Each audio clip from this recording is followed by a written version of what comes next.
যখন আমার জ্ঞান আসে আমি মা বাবার মুখে শুনি যে আমি গত 2 মাস আমার ভিতরে থেকেও ছিলাম না, আমাকে নাকি অন্য কেউ চালনা করছিল এই 2 মাস। কারণ আমার স্বভাব আচার আচরণ সব বদলে গিয়েছিল। আমি যখন বাবা মার কাছে জানতে চাই কি হয়েছিল ওই 2 মাস, মা তখন আমায় বলে 2 মাস আগে যখন ওই রাতে অফিস থেকে আসার পথে অজ্ঞান হয়ে গেলি, তো দারোয়ান আমরা সবাই মিলে ধরাধরি করে তোকে তোর রুমে শুয়ে আসি। মাঝরাতে কিছুটা শব্দ পেয়ে আমি আমার রুম থেকে বের হয়ে দেখি তুই তোর রুমে নেই, তুই ফ্রিজের সামনে বসে কি যেন খাচ্ছিস। আমি ভাবলাম হয়তো তোর জ্ঞান ফিরে এসেছে, অনেক ক্ষুধা লেগেছে, তাই হয়তো তুই ফ্রিজ থেকে খাবার বের করে খাচ্ছিস। কিন্তু যখন আমি তোর সামনে যাই তুই ফ্রিজ থেকে কাঁচা মাছ বের করে খাচ্ছিস। আমি যখন তোকে ঝাড়ি মেরে বলি এ কি করছিস, তখন দেখি তুই আমার দিকে তাকালি, কিন্তু তুই সাধারণ মেয়ের মধ্যে ছিলি না, কারণ তোর চোখে কোনো মনি ছিল না, পুরো চোখ ছিল ধবধবে সাদা। তুই তখন একটি বিচ্ছিরি হাসি দিয়ে আমায় বললি শিফা শুধু আমার, ওকে আমার লাগবে, আমার হাতে তুলে দে, নয়তো তোরা কেউ বাঁচতে পারবি না। আমি জোরে তোর বাবাকে ডাকি, তোর বাবা যখন রুম থেকে বের হয় সেও একই অবস্থা দেখে। তোর বাবা যখন সামনে আসে তখন তুই বলিস তোকে আমি শেষবারের মতো সুযোগ দিচ্ছি, যত তাড়াতাড়ি সম্ভব তোর মেয়েকে আমাদের হাতে তুলে দে। আমি কে তোদের কোনো ধারণা নেই, তোর মেয়েকে আমার খুব ভালো লেগেছে। এই বলে তুই হাসতে হাসতে মাটিতে অজ্ঞান হয়ে পড়ে গেলি। তারপর তোর বাবা একজন বড় আলেমকে বাসায় নিয়ে আসেন যে সব কাজ করতো, কারণ আমরা এবার আর কোনো ধরনের রিস্ক নিতে চাচ্ছিলাম না। পরের দিন বিকেলে সেই হাফেজ আমাদের বাসায় আসেন, তো রুমে এসে দেখে তুই এখনো অজ্ঞান হয়ে পড়ে আছিস। সেই কিছু সূরা পড়তে শুরু করেন। আমরা দেখি এক পর্যায়ে তোর জ্ঞান ফিরে আসে, তুই শোয়া থেকে উঠে বসে মাথা নিচু করে কি যেন বিড়বিড় করে বলতেছিলি। তখন হাফেজ সাহেব প্রশ্ন করে তোকে, কে তুই, কি চাস, কেন কষ্ট দিচ্ছিস এই মেয়েকে? তুই তখন আবার আগের মতো মোটা পুরুষ কণ্ঠে বলতে শুরু করলি, আমি কে তা জানার দরকার নেই তোর, তুই এতটুকু জেনে রাখ কালকে সূর্য উদয় তুই দেখতে পাবি না। হাফেজ সাহেব বললেন, হায়াত ও মৌত উপরওয়ালার কাছে, তুই শুধু এটুকু বল কে তুই। আমি একটি হিন্দু ধর্মের জিন, এই মেয়েটাকে আমার অনেক ভালো লেগেছে, এই মেয়েটিকে আমি আমার সাথে নিয়ে যাব, তুই যদি পারিস তাহলে আমাকে আটকা। এই বলে তুই আবার আগের মতো অজ্ঞান হয়ে বিছানায় শুয়ে পড়লি। হাফেজ সাহেব রুম থেকে বের হয়ে আমাদের বলল কালকে সে আবার আসবে, এসে এই বিষয়ে সমাধান করে এগিয়ে যাবে। কিন্তু পরের দিন হাফিজ সাহেবকে তোর বাবা যখন কল দেয় সে তখন ফোন রিসিভ করে না। তোর বাবা হাবিব সাহেবের বাসায় রওনা দেয়। তোর বাবা আর সেই হাফিজের বাসায় এগিয়ে দেখেন চারিদিকে অনেক মানুষ, অনেক কান্না করতেছে সেই বাড়ির মা বোনেরা। তোর বাবা যখন বিষয়টা বোঝার জন্য আর একটু সামনে যায়, এসে বুঝতে পারে যে হাফিজ সাহেব গতকালই মারা গেছে। কিন্তু এই মৃত্যুটা তার মৃত্যুটা একদমই সাধারণ ছিল না, কারণ সে ছাদ থেকে পড়ে মারা গিয়েছে, আর তার শরীরে নাকি অনেক নখের আঁচড় ছিল, যা দেখে বোঝা যায় যে মৃত্যুটা সাধারণ মৃত্যু ছিল না। তারপরে আরো 2জন বড় আলেমের সাথে তোর বাবা যোগাযোগ করেন। তুই তাদের সামনেও ঘুম থেকে উঠে পুরুষ কণ্ঠে তাদেরকেও একই কথা বলেছি যে এই গতকালকের সূর্য উদয় তোরা দেখতে পাবি না, আর ঠিক তার পরের দিনই সেই আলেমরা মারা যেত। কি করব আমরা কিছুই বুঝতে পারছি না, তুই শুধু সারাদিন ঘুমের মাঝে থাকতি, ডাক্তারদের কোনো ঔষধই তোর উপর কোনো প্রভাব পড়তো না। শেষমেশ কোনো উপায় না পেয়ে সেই ইন্ডিয়ার সেই বড় আলেম সাহেবকে তোর বাবা আবার কল করেন, কিন্তু সেই আলেম সাহেব অনেকদিন আগে মারা গিয়েছিল, কিন্তু তার শীর্ষ সেখানকার একজন বড় আলেম। ঠিক আছে, আপনি আমাকে আপনার বাসায় আসার ব্যবস্থা করুন, আমি এসে বাকি বিষয়টা বোঝার চেষ্টা করব। অনেক কষ্ট করে টাকার ব্যবস্থা করে ওই আলেম সাহেবকে বাসায় আনার ব্যবস্থা করা হলো। তোর রুমে গেল না, সে আলাদা একটা রুমে বন্ধ করে কিছুটা জিকির করলো আর জানার চেষ্টা করলো যে এসব কি হচ্ছে তার সাথে থাকা জিনের মাধ্যমে। 2 ঘন্টা পরে সে রুম থেকে বের হয়ে বলল, দেখুন শিফাকে নিশিরাম নামের একটি হিন্দু ধর্মী জিন ওর মধ্যে প্রবেশ করেছে। এই জিনটির অনেক ক্ষমতা, এদের আন্ডারে আরো 4000 বদজিন আছে, এরা কালো জাদু করতে পারদর্শী, তাই আমি কিংবা আমার সাথে থাকা জিনেরা কেউই ওই জিনের সাথে পারবে না। কিন্তু একটা উপায় আছে, আমি আমার সাথে থাকা জিনদের মাধ্যমে জানতে পেরেছি সুফিয়ানের বিষয়ে, সে তো মহারাজ হাবিবুল্লাহ সন্তান তাই না? আমি আর তোর বাবা তখন হাফেজ সাহেবকে বলি হ্যাঁ, আর আগে যা হয়েছে সবকিছুই তাকে খুলে বলি। হাফেজ সাহেব সব শুনে বলে, এখন যদি কেউ আপনাদের বাঁচাতে পারে সে একমাত্র সুফিয়ান, কিন্তু সুফিয়ানকে শুধু শিফাই ডাকতে পারে, আর নিশিরাম কখনোই শিফাকে এই কাজ করতে দিবে না। তাই আমি আরো 130টি হাফিজকে নিয়ে এই রুমে একদিনে 130টি পবিত্র কোরআন শরীফ খতম দেব। যখন আমাদের কাজ শেষ হবে তখন শুধু 2 ঘন্টার জন্য সময় পাবে সুফিয়ানকে ডাকার। এত ঘন্টা আমরা নিশিরামকে তার কাছ থেকে ধরে রাখতে পারবো। সুফিয়ান কি আসবে তার ভালোবাসার মানুষটাকে বাঁচাতে? এই ভয়ঙ্কর যে শিফা চোখ খোলো, চোখের পানি মুছো, দেখো আমি এসেছি, আর ভয় নেই, কেউ তোমার ক্ষতি করতে পারবে না। আলেম সাহেব তার কথা মতো তার পরের দিন 130টি কোরআনের হাফেজ নিয়ে আমার রুমে পবিত্র কোরআন শরীফ খতম করেন। কোরআন খতম হওয়ার কিছুক্ষণ পরে আমার জ্ঞান ফিরে আসে, আর গত 1 মাসে রাতের পুরো ঘটনা আমার মা বাবা ও আলেম সাহেব আমাকে খুলে বলেন আর বলেন তাড়াতাড়ি সুফিয়ানকে ডাকো, আমাদের কাছে বেশি সময় নেই। রাত তখন আনুমানিক 2টা বা 3টা হবে। আমি বলি সুফিয়ান কোথায় আপনি, আমাকে দেখা দেন, এই বিপদে আপনার সাহায্য আমার খুব দরকার, দেখা দিন আমায়। কিন্তু কোনো সাড়াই আমি পাচ্ছিলাম না তার। এদিকে সময় শেষ হয়ে আসলো, আরেকটি ভয়ঙ্কর ঘটনা ঘটে গেল। হঠাৎ করে আমাদের রুমের সকল লাইট অফ হয়ে গেল। আলেম সাহেব তার মোবাইল অন্যদের মোবাইলে লাইট অন করতে বলল, কিন্তু কারো ফোনে এই লাইট অন হচ্ছিল না। হঠাৎ করে হাসির শব্দ আমাদের চারপাশে ভরে গেল, মনে হচ্ছিল অনেক মানুষ হাসাহাসি করছে। আলেম সাহেব বলল, আমি তোদের বলছি আজকে বেঁচে থাকতে পারবি না। এর ভেতরে আলেম সাহেবের সাথে আসা 150 জন আলেম নিজের গলা চেপে ধরে নিচে শুয়ে পড়লো। আলেম সাহেব বুঝতে পারলো ওদের সবাইকে প্রজেস করে ফেলেছে।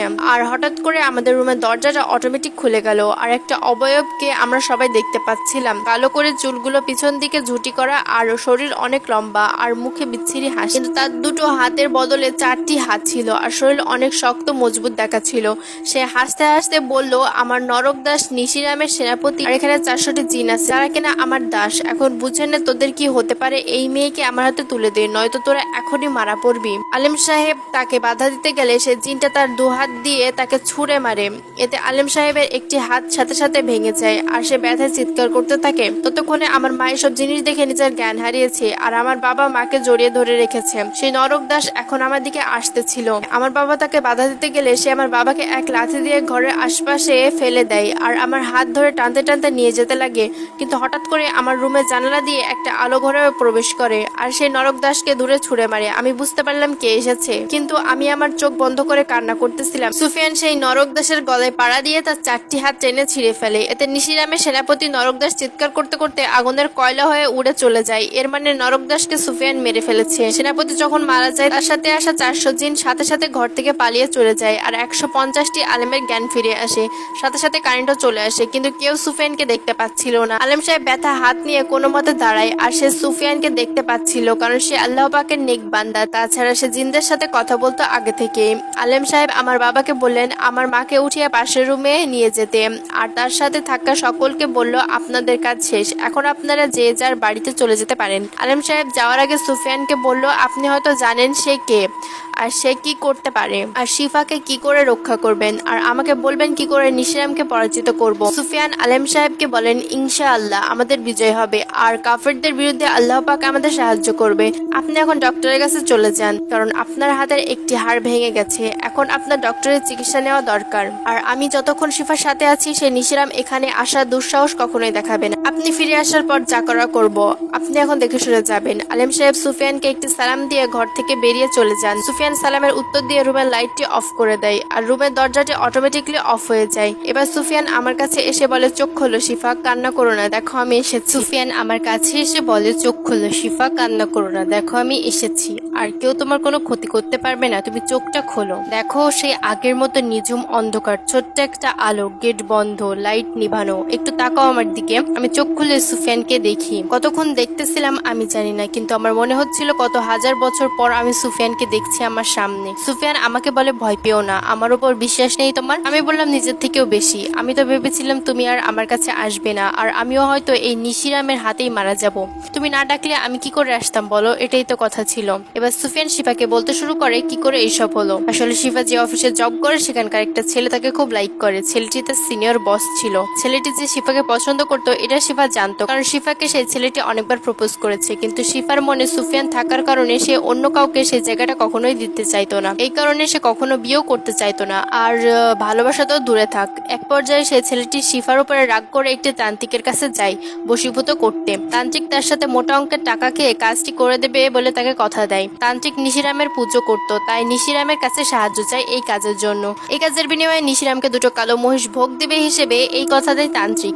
নিশিরাম এই কথায় রাজি হয়ে যখন শিফার কাছে আসে কালো জাদুর উপরে বশীকরণ করার জন্য, কিন্তু সে এসে দেখে শিফা খুব সুন্দরী এবং খুব মায়াবতী। এতে নিশিরাম তার প্রতি দুর্বল হয়ে তাকে ভালোবেসে ফেলে। নিশিরাম তান্ত্রিকের কাছে গিয়ে বলে, আমি আমার ভোগ স্বীকার করলাম, কিন্তু জোড়া মহিষ নয়, জোড়া মাথা। তান্ত্রিক কারণ জানতে চাইলে নিশিরাম বলে, জোড়া মাথা মানে তোর ঘাড়ে মাথা, আর সেই ছেলের যে কিনা আমার শিফার ক্ষতি করার জন্য তোর কাছে এসেছে। আসলে নিশিরাম ছিল একটি খুবই ভয়ঙ্কর জিন, যে কিনা নিজের স্বার্থের জন্য ওর সবকিছু করত আর ক্ষমতার লোভ দিকে এরকম অনেক তান্ত্রিকদের ভগবান হয়ে থাকতো।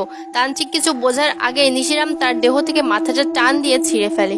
আর তার 3 দিন পরে সে অফিসের ছেলেটা যখন কাজ ছেড়ে বাসার দিকে যাচ্ছিল, তার বাসার গলিতে নিশিরাম তার দেহ থেকে মাথাটা আলাদা করে তার সাথে নিয়ে যায়। তার কিছুদিন পরে নিশিরাম তার মাকে পাঠায় শিফার কাছে তাদের ভালোবাসার প্রস্তাব নিয়ে। কিন্তু যখন শিফা তার মাকে অপমান করে আর তার ভালোবাসার প্রত্যাখ্যান করে, এটা নিশিরাম মেনে নিতে পারে না। তাই নিশিরাম তাকে ভয় দেখিয়ে সেদিন গেটের সামনে অজ্ঞান করে। তার থেকে তার একটি চুল, হাতের নখ এবং তার পরনের জামার থেকে একটু অংশ এসব নিয়ে নিশিরাম একটি ভয়ানক কালো জাদু করে, যার কারণে একমাস শিফা তার ভেতরে থেকেও থাকতো না। এই সুযোগে নিশিরাম তাকে আস্তে আস্তে মৃত্যুর দিকে নিয়ে যাচ্ছিল। তার ভিতরে নিশিরাম প্রবেশ করে তার দেহের সবকিছু আস্তে আস্তে নষ্ট করে দিচ্ছিল। কিন্তু কালো জাদুর মেয়াদ শেষ হওয়ার আগে আলেম সাহেব এই বাসায় প্রবেশ করেন আর আমার আগমন ঘটে। কালো জাদু শেষ হওয়ার এখনো 2 দিন বাকি আছে, কিন্তু নিশিরাম একটি ভয়ঙ্কর জিন সর্দার, তাকে হারানো এতটাও সহজ হবে না। কিন্তু আমি আমার জীবন দিতে রাজি আছি, কিন্তু আমার ভালোবাসার মানুষটা এভাবে কষ্ট পাবে আমি কখনোই মানতে পারবো না। সুফিয়ান বলে, আলেম সাহেব কিছুদিন আসতে পারবে না, কারণ তার হাত খুব বাজেভাবে ভেঙে গেছে। যা করার আমাকেই করতে হবে। কিন্তু শিফা, তোমার সাহায্য আমার খুব দরকার, কারণ সে কালো জাদু একমাত্র তুমিই নষ্ট করতে পারবে। আমি সুফিয়ানের কাছে জানতে চাই সেটা কি করে।